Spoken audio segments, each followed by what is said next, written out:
Good evening, everyone. On behalf of MC Global, I would like to welcome the management of Nippon Life India Asset Management and thank them for giving us this opportunity.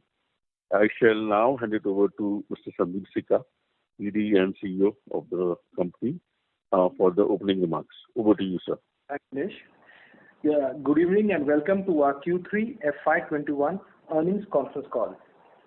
We have with us our leadership team, Prateek Jain, CFO, Saugata Chatterjee, Co-Chief Business Officer Distribution, Ashwin Duggal, Co-Business Officer Institutional, Arpan Saha, Chief Digital Officer, and Fujitake-san, nominee of Nippon Life Japan.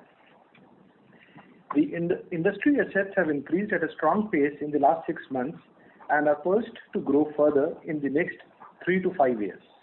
Our priority is to be future ready and capture this long-term opportunity. We continue to focus on 4 pillars to execute a profitable growth strategy with the investor-first philosophy at its core.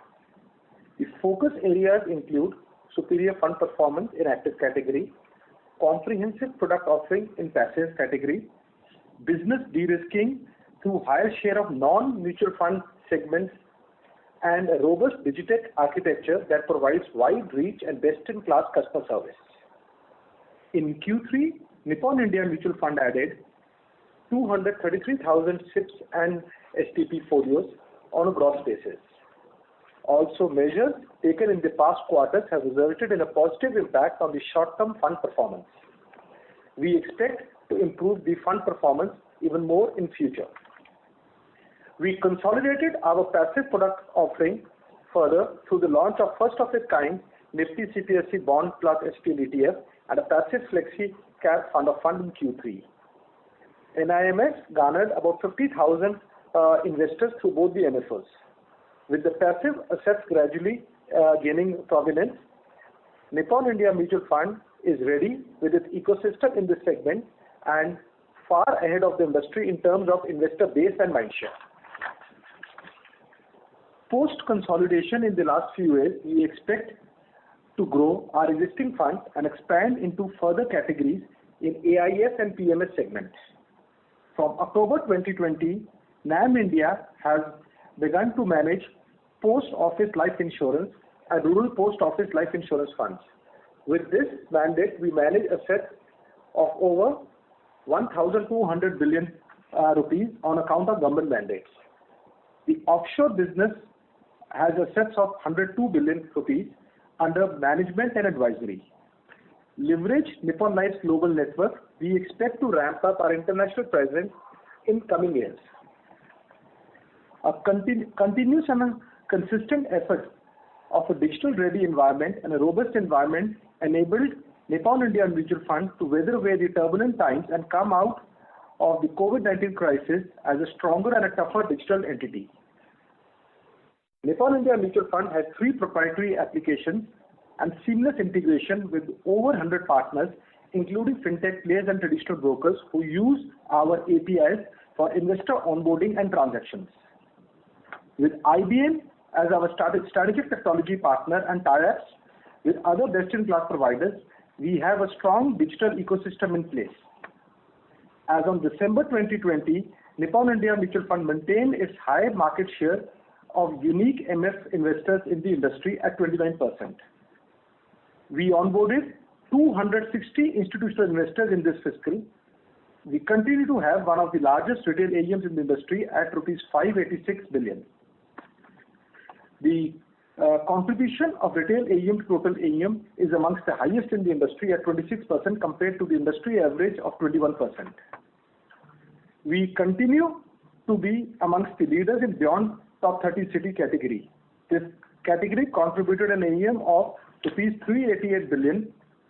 18% of the assets are sourced from these locations as against an industry average of 16%.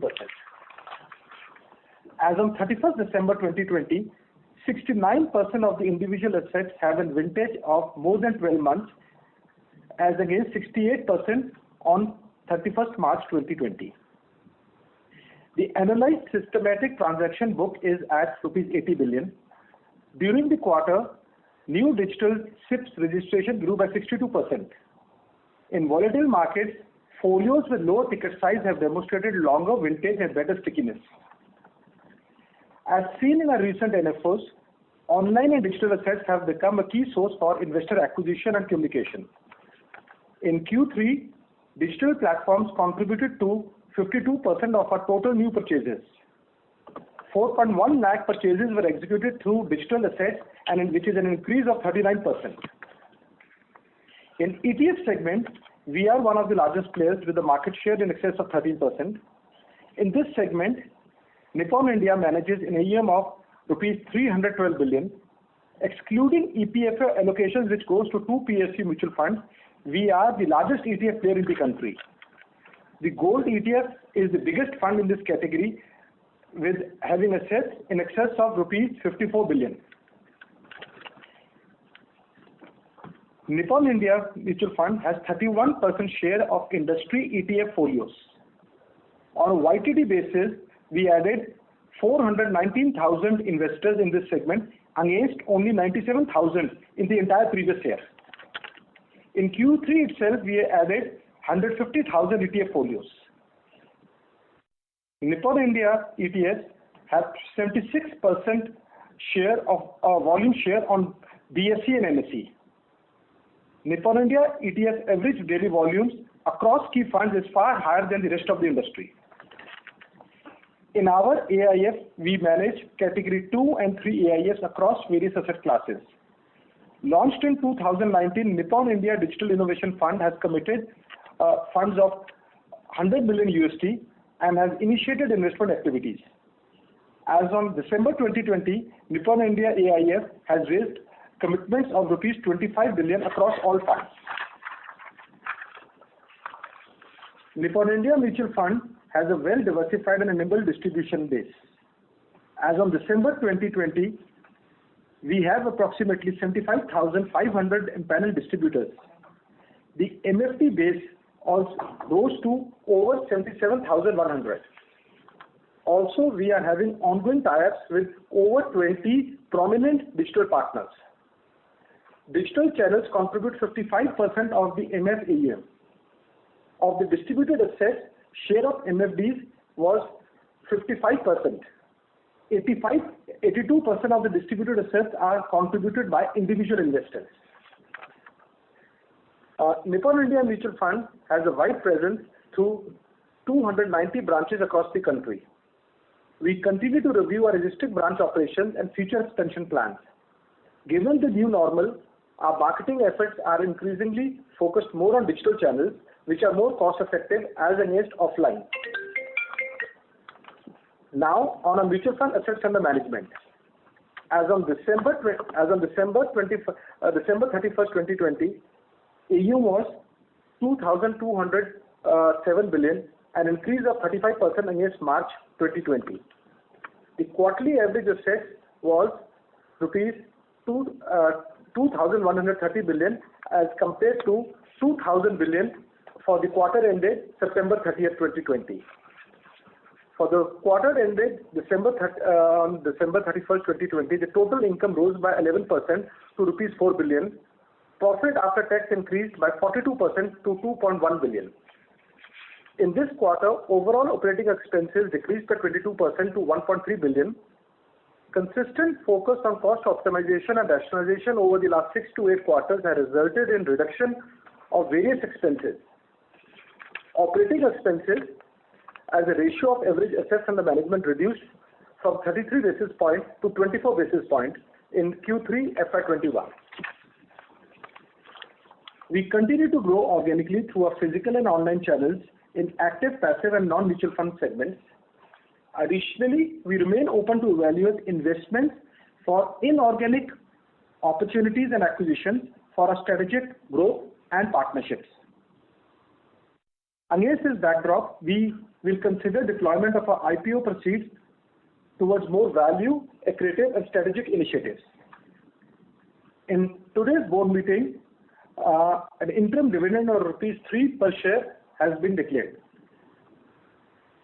Nippon India Mutual Fund has initiated the process to become a signatory to PRI, world's largest voluntary corporate sustainability initiative and adopt ESG processes across investment funds and the company as a whole. As a responsible asset manager, we will continue to enhance our capability to carry out stewardship, responsibility, and give voice to minority investors who participate in our mutual fund schemes. At NAM India, investor centricity remains a key theme. We strive to deliver a complete product suite customized to individual needs, superior fund performance, and efficient client servicing based on comprehensive digitech ecosystem. We are confident to continue our trend of profitable growth in coming quarters. With these comments, we are happy to take any questions. Thank you. Thank you very much, sir. Ladies and gentlemen, we will now begin the question and answer session. Anyone who wishes to ask a question may please press star, then 1 on their touchtone telephone. If you wish to remove yourself from the question queue, you may press star, then 2. Participants are requested to use handsets while asking a question. Anyone who wishes to ask questions, please press star, then 1. The first question is from the line of Shubhranshu Mishra from Systematics. Please go ahead. Hi, sir. Thank you for the opportunity. The first question is the AUM growth that we have in this particular quarter. How much is the net new money and how much is MTM, sir? I'll request Prateek to take this question. See, if you look at the overall basis, despite the overall equity change is about 8%, which is predominantly can be attributed largely for the market appreciation. But the other thing, which is the debt, which has gone up by about close to about 10 odd percentage, is purely because of the incremental assets which we have added. Right, sir. And these incremental assets, if you can qualify them, are they more retail or are they more institutional? See, predominantly it is in the debt other category, and I would say that those are more trend towards the institutional investors. Right, sir.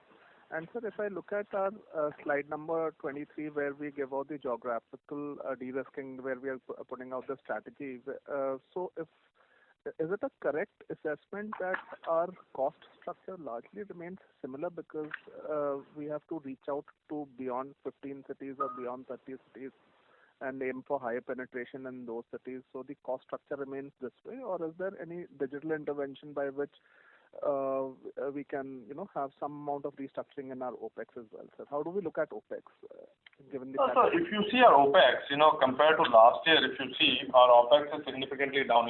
We have almost 24% saving in terms of our expenses, on a corresponding 9 months period. So we're clearly working towards improving, our, operating efficiencies. And in terms of the smaller cities and towns, if you see, we are not opening any new branches, and we are using, as Sandeep mentioned, our digitech ecosystem to reach out or to further enhance our penetration. So if you look at, obviously, there is no incremental cost associated to reach out to any new city through a digitech medium. So then also to add to it, I think while this is a COVID period, a lot of physical interactions have not been very high, but clearly we believe both digital and physical will coexist. The idea will be how do you leverage digital to reduce your cost of operations and transactions. We will not be opening any new branches, but we strongly believe in smaller cities and towns.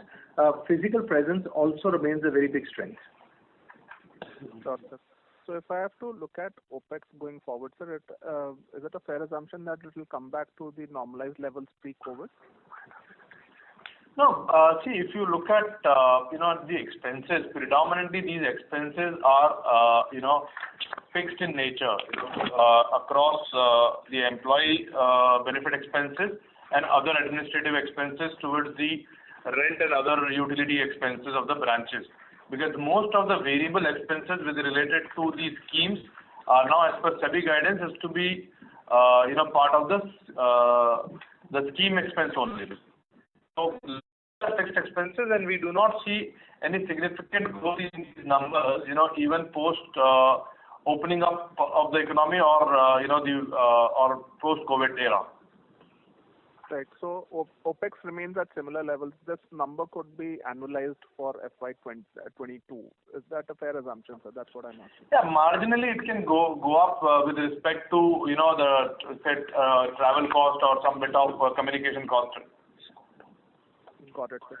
And sir, on our distributed asset mix, where we give out 55% is through mutual fund distributors, how much is actually coming from our digital partners, sir, like Paytm Money, T-Money, Kuvera, so on and so forth? So of this 55%, how much is actually coming from the digital partners today, sir? We need to come back to you in terms of that particular statistics. We do not, specifically disclose that, but let me check if we can do that. Sure, sir. Thank you, sir. Those were my questions. Yeah. Thank you. Ladies and gentlemen, in order to ensure that the management is able to address questions from all participants in this conference call, please limit your questions to 2 per participant. For any further questions, you may come back for a follow-up. The next question is from the line of Harish Kapoor from IIFL Asset Management. Please go ahead. Hi, sir. Thanks for the opportunity. So a couple of questions here. One is, sir, on your slide 47, where you're looking at, the equity exposure investments that you have. I do understand that large part is in your schemes, but is there anything outside of that which we can reduce? So the background is that, compared to some of the other peers that you have meaningful exposure to equity in your investment book, which brings in a significant volatility to your other income line. So how are we thinking about that, and can we act on that immediately? So Harish, as we have mentioned in our earlier calls also, these equity investments are predominantly or rather entirely into our own equity schemes as form part of the seed capital or comfort capital or what we've been investing over the period of years.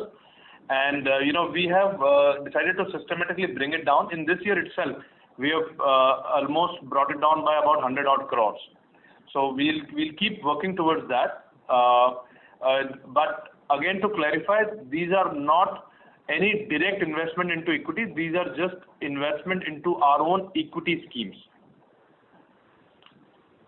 Sure, sir. Thanks. Sir, and your bookkeeping question, this SIP number that you gave 660 crores, is that a December number or is that the average for the quarter? No, that is average for the quarter. Average for the quarter. Okay. Sir, and next thing in terms of, you spoke about focus on AIF, TMS business and even, some focus there. So could you talk through in terms of, how is the pipeline in terms of new schemes or, maybe on the MF side or maybe on the AIF, TMS side, and then what could probably be the expectation there? I think while it will be difficult to give exact details, but the idea here will be to come out with unique product offerings.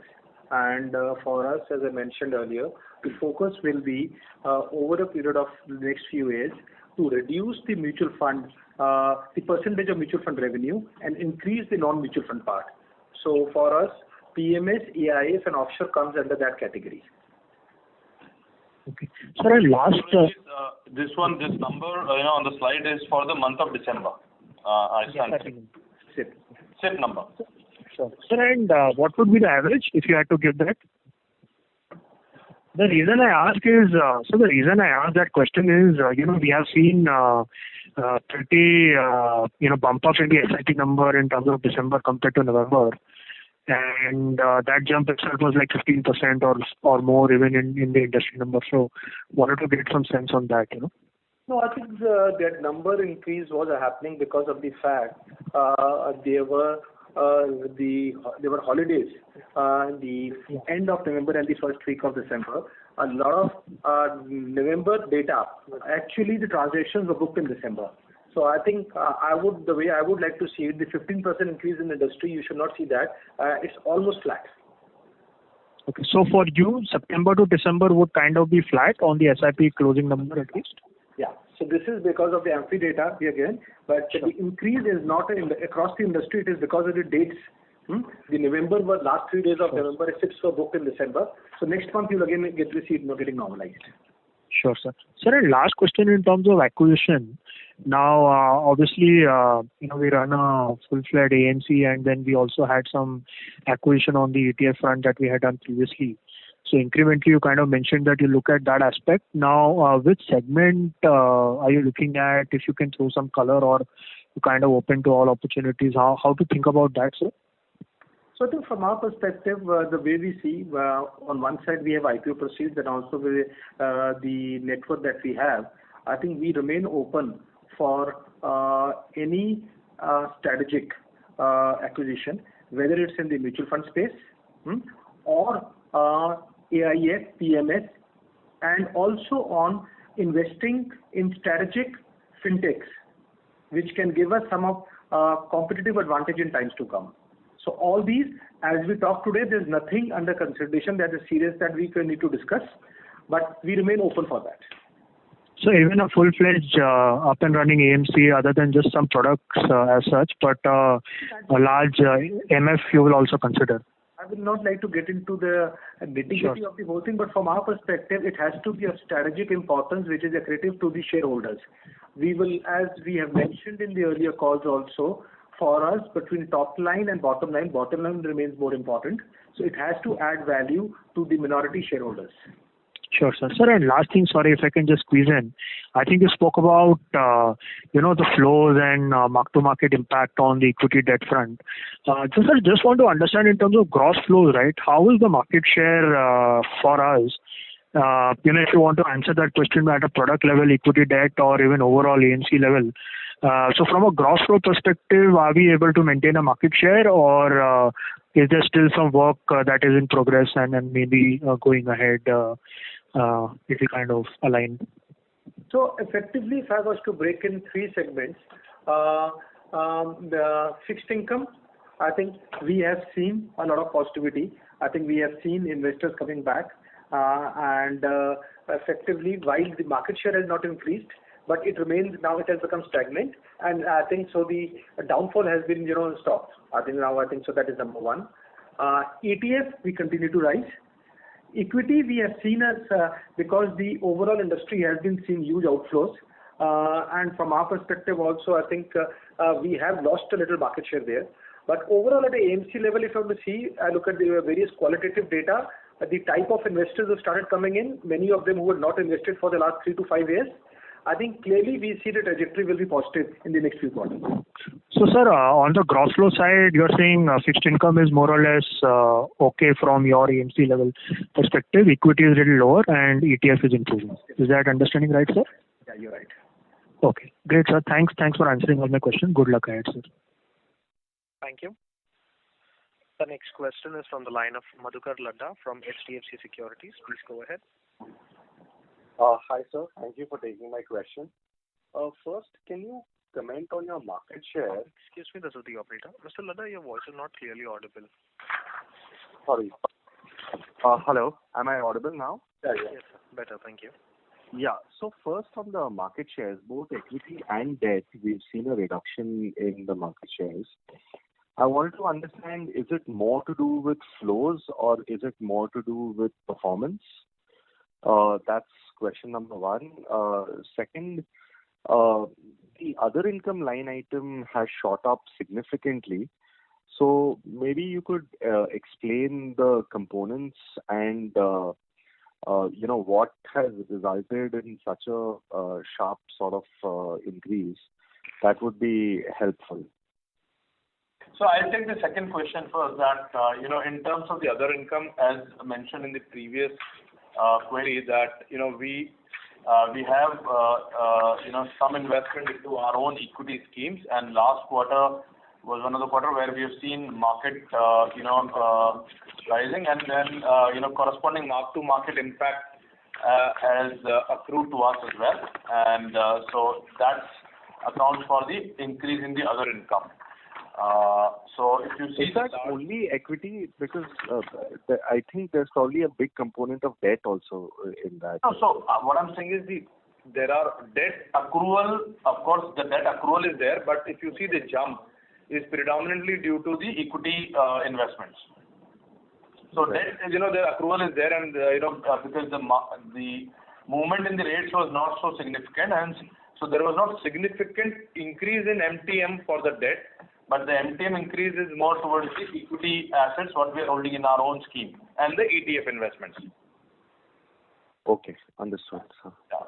And in terms of the, of course, this is actually, it's both, performance as well as the flows. And as Sandeep was mentioning that, there is some work to be done there. We are working towards it. The recent performance, the short-term recent performance has been encouraging, and we'll continue to work towards improving our long-term performance. One more question, if I can squeeze in. If I do some back-of-the-envelope calculation, it seems that the equity yields have dropped in this quarter. Am I correct? Do you have any comment towards that? So I think the overall yields is around the same. As we had mentioned in the previous calls as well, that we are likely to see 2 to 3 basis point decline. In the next 2 to 3 years. Every year there will be a decline because of the old assets getting replaced by the new assets. And as you are aware, in the newer assets, it's a purely trail model. Therefore, the long-term rather realization will be impacted because earlier there was an upfront plus a trail model. So we expect that every year there will be a 2 to 3 basis point decline in the equity yields going forward. I think that movement was a little bit sharper. I just wanted to see whether, right, if you could sort of comment, please, on a quarter. So, see, I'll tell you, frankly speaking, it is, at this point of time, also that I would say that from the distribution, if we, the newer assets, the new NFOs, what we have been added, or the new equity asset would have been added maybe slightly at a higher price, and that could have also resulted in a slightly elevated gap. Understood, sir. Okay. That's it from me. All the best. Thank you. Thank you. The next question is from the line of Ajax Fredericks from BNK Securities. Please go ahead. Hi, sir. Thanks for the opportunity. So my question is within a continuity to the earlier one. So in addition to equities, have we taken any change to TERs for debt and balance as well versus totally? Because again, those are also kind of tapered off because the mix has shifted towards debt and away from liquid. We are seeing a yield compression, so that's where it's coming. So last quarter, over the last 2 quarters, I think within the debt also there has been a certain change in the product mix industry-wide. I think you have seen from long-term funds, investors moving to more shorter-term funds. But again, that's is more a seasonal. This keeps changing. Depending on the flavor. So it is more to do with the overall product mix changing due to being a little more in a risk, investors in a risk-off mode. But like I said, I think that trend can change very fast. So as of now, you're still seeing customers being risk averse? I would say, they're not as much as they were in Q1. But I think getting better. But what you're seeing is a cumulative of investments in debt, especially the investments are for a little long term, especially the bond fund. It's not a liquid fund. So effectively, what you're seeing is a sigma of what happened in the last 3 quarters. So incremental basis, this trend will change. Understood, sir. So just a question on the SIP registrations. I couldn't quite get the number in your opening comments. So if you can just say that. 70. So it's about 660 crore was the amount actually collected. So we have started reporting the actual collection from the last quarters. So 660 crores was the actual collection for the month of December. What Sandeep was alluding to, it can be slightly elevated for the month because last 2 days of the November was on holiday and that number could have triggered in December. So September number was 620 crores. So and December number is 660 crores. No, sir. I was referring to the new SIP registrations. I heard it went up by 60-odd%. So I was just trying to understand with respect to which quarter or which year. So. No. So that was more to do with the digital SIP registration. Okay. Oh, okay. That's it from me, sir. Thank you. Thank you for giving me the opportunity. Thank you. The next question is from the line of Kunal Thanvi from Banyan Tree Advisors. Please go ahead.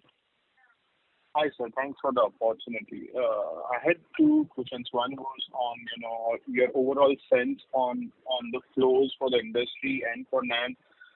What we have seen in the history is that with markets touching all-time high, we tend to see, outflows, peaking out, and then we see, a reversal in the trend. So are we seeing any early signs there? That is point number one. The point number two is again on the yields. When we see the overall yields for this quarter, vis-a-vis the last quarter itself, we've seen a decline in the yields. Is it because of the reasons you mentioned, or there's something that we should know? So from the overall yield perspective, if you see, if you look at from a correspondingly last year, our equity asset is down by about 15% from what we had last year, and the debt, other than the liquid debt, it is down by 2%. So obviously, the high yielding assets are down, and within the debt category also, the realization has come up sharply because within the debt also the money has come towards the ultra short term or a low duration kind of funds. So where our propensity to charge is lower. Also from an overall yield perspective from the debt product, because given the liquidity is very, very low, and therefore the propensity to charge when a low yielding asset is remain to be slightly lower, and which is predominantly causing this decline in yield. But versus for the equity, as I mentioned, that over a period of time the equity yields will shrink for about 2 to 3 basis points over the next few years, continue to shrink over the next few years. I think on your earlier question, markets being at all-time high, I think we have always seen whenever markets go, when we have seen profit booking, it always happens. It's a normal trend, human tendency. But I think this time it's been qualitatively, if you were to deep dive into the data, things are far better than in past. I think the stickiness that is coming from SIPs and small investors is much more than ever before. But now we have also seen market correcting in the month of Jan. So we can't predict which way the trend will go, but again we expect again the investors will keep coming back. Ultimately you can't be out of market for a very long time, and our focus will continue on retail and systematic investment plans, because we have realized that is something that gives very strong stability both from AUM and profitability point of view. So our focus will continue on that. Sure. Thank you. I'll get back in the queue. All the very best. Thank you. Thank you. A reminder to the participants, to ask a question, please press then 1. The next question is from the line of Manoj Baheti from Carnelian Capital. Please go ahead. Hi. Good evening, Sandeep. Good evening, Pratik. Good evening, Manoj. So I have a couple of questions.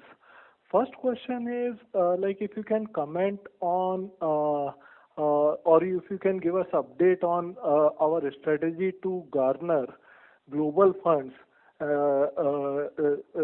to India, and looking at the current scenario where India is looking a perfect growth destination for overseas investors. So, and your partner Nippon Life. So if you can give us some update that what is happening on that side, and how do we see that portfolio coming to Nippon India? No, I think a very valid question. I think ever since the transaction has taken place, we've seen almost last 6 to 8 months, because of COVID, various other things, there's been a lot of disruption across the world. Our endeavor and as a primary shareholder, Nippon Life will continues to help and contribute to get better flows, global flows into India. since these are more binary, these are not the retail flows, some of these mandates can take time. So I think from our perspective, it will be difficult to put a number to it, but as a strategy, the strategy continues.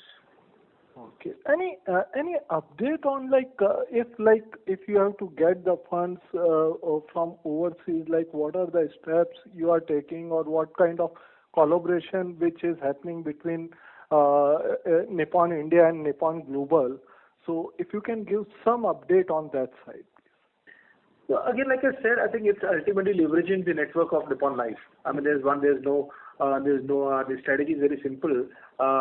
Wherever Nippon Life is present, depending if those treasuries were to look at India, and how do we get the allocation into India.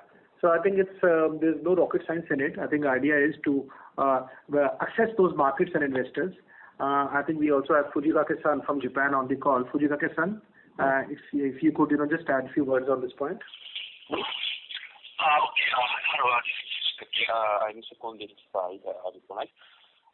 Yes, as Shika-san explained, product-wise, we have been doing collaboration. So one example is that we have the Nippon Life friendship company called Bangkok Life, so that they invested in certain money into our India fund. Also, the Nissay Asset Management, which is a subsidiary of Nippon Life, is selling the Indian equity fixed income product in Japan. So that kind of collaboration, we continue to see going forward. And in addition, Nippon Life has 130 years experience, and then we have so many global networks like TCW in the States, and then DWS in Europe, so that we import their best practice or the Nippon Life's best practice into India. One example is the ESG or the risk management practices to improve the fund performance or the stabilize the fund performance of those things. So the all areas of way we seek for the areas of collaboration. Thanks, Fujikake-san. So Manoj, just to sum it up, I think the idea will be various companies in Nippon Life portfolio, and especially the ones who do not have presence in India, how do we work together to get money flow into India? That is the one line of the strategy that we're working on. Right. Thanks for taking my question. Thank you. The next question is from the line of Prayesh Jain from Yes Securities. Please go ahead. Yeah, good evening, sir. Thank you for the opportunity. So firstly, just extending that point on the yields part again, sorry to talk so much on it. Is there any impact of ETFs out there where the share of ETFs would have gone up and that could have impacted the yield? Of course. See, in terms of overall yield, if you look at the ETFs, yields are lower compared to the, in the overall scheme of things, and hence, definitely an increased ETF allocation would mean the realization goes down, but in terms of absolute profitability, they do contribute towards the absolute profitability. Okay. And sir, my second question is on, could you give some granularity on the employee cost reduction in terms of whether it's driven by number of employees or how, could some granularity there? Again, we have been mentioning this, and again goes by what we have been stating that this year, we will be done with the entire cost absorption of the ESOP what we have been granted in 2017, 18, and 19. So everything will get absorbed in here, and almost 80-85% will get absorbed, by this financial year. So going forward, that kind of reduction will happen. And further, the amount which got absorbed last year, this year would be lower, as we mentioned that it works on a telescopic way. That initial year the cost is higher, and as the year passes, it keeps coming down. Okay. Okay. So going ahead, we can expect the routine costs to rise, routine trajectory. No. So this is not going to rise. I'm saying that employee cost, predominantly will remain the same, barring the whatever increments are there. It will no longer have the impact of the ESOP which was granted in 17, 18, and 19. So effectively, if you were to see to your question, I think at this point of time in the mutual fund business, we are having an AUM of about 2,20,000 crores, which is lower than the peak which we were managing. So from our perspective, on one side, the entire provisions for ESOPs which were there has almost 85% have been taken care of. However, as the incremental AUM grows, there will not be any further cost in incremental cost rise in salaries. So that remains constant. So that's where the operating leverage can come. Okay. And so my last question is on the strategy for growing faster in B30 towns. As you mentioned that you don't plan to have a lot of new branches coming across. So while digital is getting accepted, but there's also a hindrance from the lower tier towns of investing financially to the online route. So what's the strategy there in terms of increasing market share in the B30 towns? I think I would, with reference to my comment on we will not open new branches, I think this is more relevant as we talk today from next 6 to 12 months point of view. At this point of time, we have good coverage, which is one of the largest in the industry. And with 230 branches outside on hub and spoke, we are covering more than 1,000 cities and towns. So from our perspective, we may revisit this, but I think like I mentioned, the strategy to grow will be both a mix of digital and physical, and the key to this will be execution. So I don't think so there's a lot more than that. And we strongly believe we are in a very compared to the industry in smaller cities and towns. All right. Thank you so much. Thank you. The next question is from the line of Viraj Kacharia from Security Investment Managers. Please go ahead. Yeah, hi. Thanks for the opportunity. I just had 3 questions. First is, in the past, maybe a year back, we talked about us losing market share in institutional and HNI category. Now, fast forward a year and a half now, how is that market share now moved up for us? So if you can just provide some color on that, and how is that split between, say, existing or new customers which we have added? So that's part 1. And part 2 is, what is the communication we now getting from those institutional or HNI customers? So if you can just provide some qualitative, perspective of how things have been for us. That's one. I think let me, rather than getting into the individual numbers, I think more first touch on the qualitative side. The post the brand change, we have seen a lot of family offices and HNIs come back. This period has been a little volatile, so some are coming in fixed income, some are coming in ETF, but I think they are coming back to the AMC. Coming back to a lot of some out of the top 100 companies in India, we have seen almost 25 companies restart their relationship with us. Some of the largest software companies, IT companies in India, which have started investing again. Some of the largest public sector banks have again started investing. And there are a lot of government companies. So I think we've seen qualitatively the both HNI and institutional investors coming back. And also a segment where I think we have now, earlier, where we were not present, we are gaining market share, is the MNC corporates in India.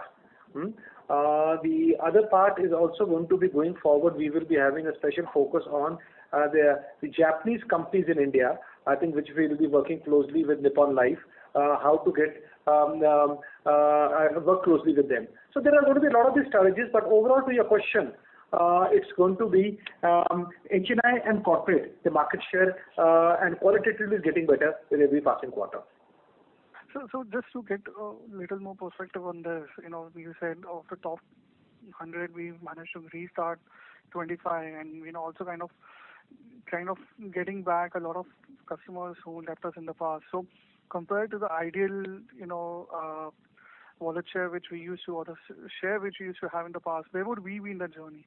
Is it still early days, or we seeing now acceleration coming through us? How should we understand this? And what, just coming back to the first part again, what is that communication we are getting from them? In terms of comfort. Like I mentioned, the comfort is one of the whatever was the reason why they stopped investing, that is no more existing. So clearly, I think now once an institution starts, it is not that what the allocation that was not given for the last 2 years will be given on day one. Gradually builds it up. So effectively, like I mentioned, a lot of new counters, corporates, HNIs and family offices have started again. Now, how much time will it take to reach ideal market share? Very difficult to predict. I think that depends on the market, various things, and their own investment philosophy. But I think from the foot in the door, we are back in almost all the majority of the corporates and family offices which were not investing with us. Okay. Second question is, so based on our own channel check, what we realize is there's still a good sizable amount of wealth management institutional firms where we are not yet there. So how are we going about, getting that part of the market back to us, and what will be the opportunity or the size of the market is still not catered to by us? I will not be able to answer this because it's specific, but I think the endeavor is, I think to be there in every wealth counter that you mentioned. I think the way I would see it could also be function of we've seen a little bit of slippage in our equity performance. That could be some of the reasons, but I think it would be. I'm very confident. Majority of the wealth outfits, everybody has been aggressively selling our fixed income offerings. Okay. Last question, if I can. You talked about an annual impact of 2 to 3 basis points because of the new flows coming in equity. Now, in the past also we talked about us probably looking at close to 500 distribution centers. We are close to 300 right now. I know for next 6 to 12 months we're probably not looking to add anything. But if you were to look at the period beyond that, how should you understand, the overall expansion and the investment behind it, and in that aspect, the cost, elements? So, Prateek here. Obviously, if you see, because of our, revamped, digitech ecosystem, we do not see much need to have larger office setup in the smaller locations. But as Sandeep mentioned, that having a physical presence surely helps in terms of garnering the higher percentage share of the wallet out there. So what we will do is we are, revisiting the entire strategy. So we will have some physical presence, but not in the same manner what we used to have it. And also the cost of investments will not be so significant because maybe it will be a kind of a satellite office, a one-man or a two-man kind of an office, which can be also operating out of a third-party location. So the cost of investments as well as the cost will not be significantly higher. To put it, I think it is not a strict no that we will not open branches. We are not saying we'll go for 500. We'll evaluate the situation and I think go ahead with it. But the incremental cost of opening branches in very small cities is very low. So it will not have any major impact on the capex. Thank you very much for your time. Good luck. Thank you. Thank you. The next question is from the line of Madhu Gupta from Quantum Asset Management. Please go ahead. Thanks for taking my question. I have 2 questions. One is, how is the Nippon Life brand acceptability in the retail segment? That is the first question. The second question is, I think in the last con call you had mentioned that you were taking steps to improve the fund performance in terms of realignment of the portfolio and hiring new portfolio managers. Could you give some more color and whether they've been yielding results or not? That is my second question. First question. Brand. So let me take the. So I think put it very simply, as far as the brand is concerned, breaking down it again the 3 categories. Institutional investors, the brand acceptance is very high and very strong. HNIs again very high and very strong. Retail investors which are serviced through distributors, because it is the same management team, same relationship manager, it is good. And further, I think we have been, as we mentioned earlier, we continue investing in building up the brand digitally because we don't want to, from a cost point of view, go very aggressive. I think it's a gradual, during this period because of COVID. So, but overall, within retail also, it is positively accepted brand. Okay. So number one. Your second question on fund performance. We clearly, there have been some steps which have been taken, and if you were to look over the last 2 quarters, there has been good improvement in the fund performance, but again, it's too early to say. Last 2 quarters is too less, you will keep seeing. As we have mentioned earlier, we continue expanding our investment teams. There will be 2 new fund managers, both one in fixed income, one in debt, who will be joining us shortly. Okay. Thank you. The next question is from the line of Sunil Shah from Turtle Star Portfolio Managers. Please go ahead. Yeah, so thanks for the opportunity. I think one of my questions is already answered, but just one point on the offshore fund that, in the course of the talk earlier was mentioned, it's about 10,200 crores. So could you give us some understanding about how much of that would have been due to Nippon's contribution to 10,000 offshore fund? Meaning, how much would Nippon add it to our AUM overseas? Yeah, again, about more 50% would be Nippon and 50% would be others. So I'm just giving a very rough breakdown. But again, a lot of initiatives which have been taken with Nippon will show results in times to come. Fine, fair enough. I got all the answers. Thanks, sir. Thank you. The next question is from the line of Kunal Thanvi from Banyan Tree Advisors. Please go ahead. Yeah, thanks for the opportunity again. So my question was on the employee count. In last 2 years, have we seen any reduction in number of employees, or do we see any scope for rationalization in terms of employees?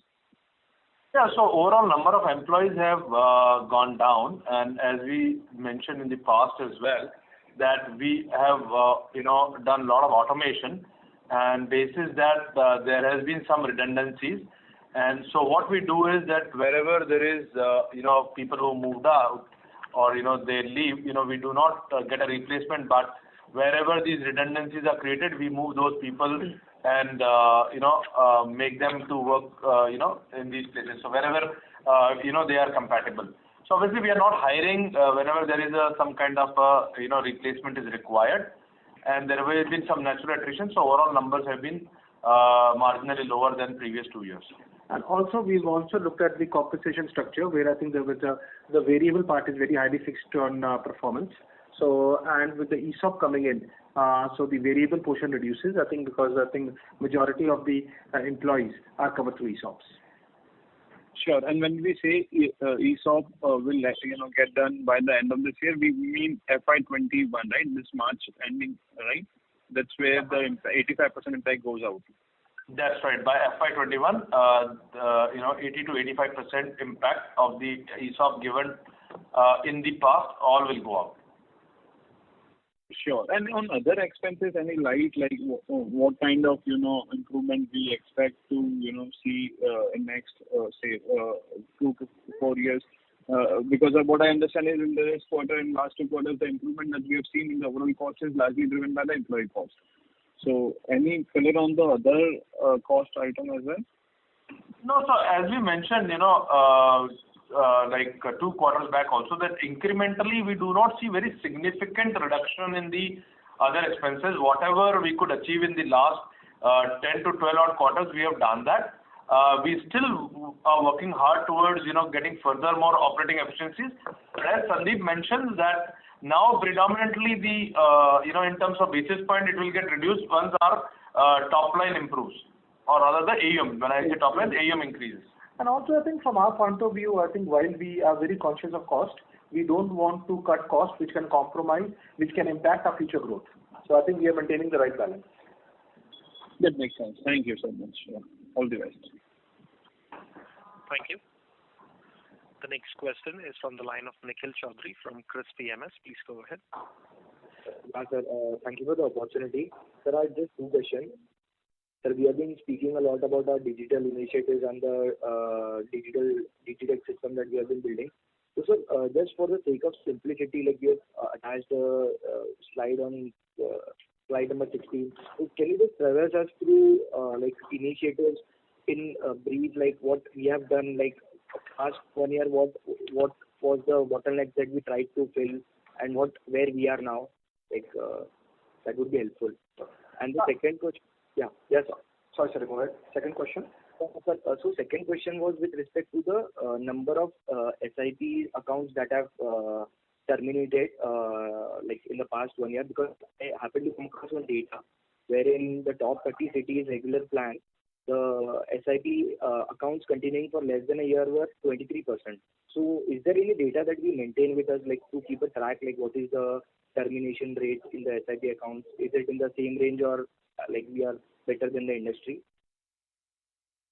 I think we may not be able to give immediately the data point, but I think intuitively I'll say, because our ticket size is much average ticket size is much smaller than the industry, and it's the small ticket size typically remains more sticky. It is whenever we have seen market volatility, any kind of a redemption or termination of SIPs is always more than the larger ticket size compared to the smaller.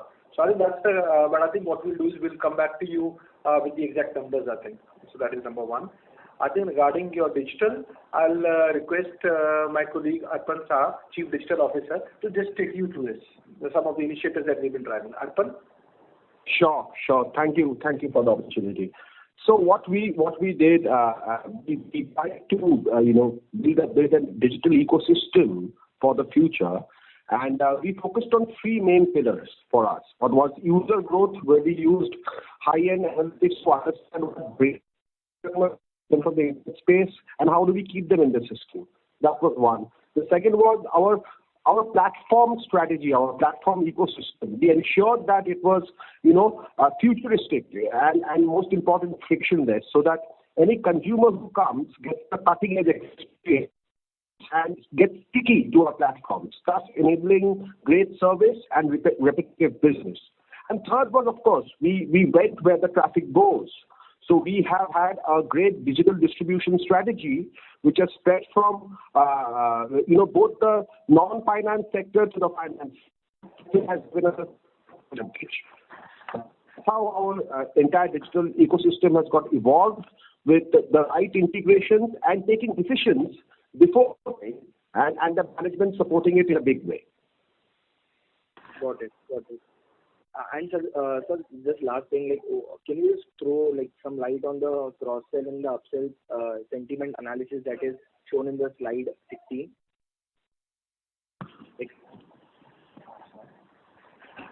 So again, that is, I think we have embarked this journey, like we mentioned, with getting IBM as a strategic partner and working with Adobe on it and CRMX.